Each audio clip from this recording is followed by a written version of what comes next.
Hi, this is Lynn, and welcome to another Persuasion Byte. Bite-sized tips on persuasion that you can use right away. We need to stop lying to ourselves about corporate culture. How do we know? Research by Gartner organization shows a couple of really frightening statistics. First, the average company spends about $2,200 per year per employee on corporate culture initiatives. Okay.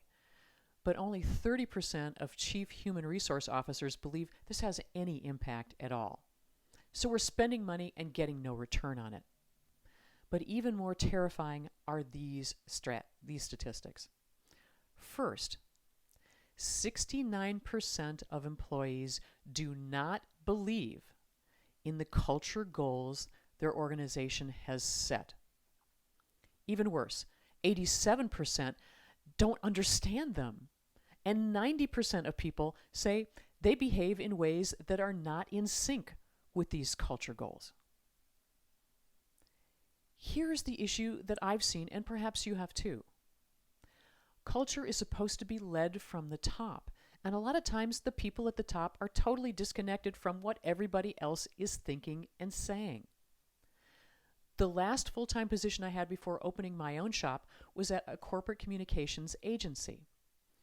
And this was led by a chairman, let's call him Fred, and a group of partners who were in charge of different accounts. And somebody asked me at the time what the culture was like, and I said, well, there are two types of partners, Fred and not Fred. And if you're not Fred, you really don't matter. And had you asked Fred, and a number of people did, what the culture was at this agency, he would say, I run it like a family. We're one big family. And there was one instance that he was really kind of right, because what he did was he sowed discontent among the partners who worked there and pitted them against each other, which meant they were so busy fighting each other that they didn't have the chance to form a coalition to fight with him. He thought he was being the paterfamilias. It was just another dysfunctional family. And I don't think this organization was all that unique. Now, let's talk about the culture where you are. If you're the leader of the organization, know that people have a great radar for the difference between what we say and what we do. And they're looking really hard to see, are the cultural goals we set in sync with what we're actually doing? And a lot of times they're not. And it's true.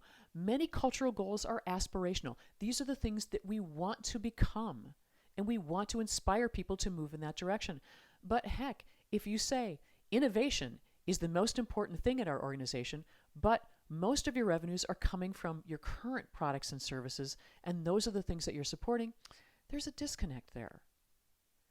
So for us as leaders, the first thing we need to do is take a look at what we say a culture is. And then take a look at our own actions and the actions of the people around us to see if what we're saying and doing actually is in sync with what we say the culture is. And when they're not, we need to make some changes.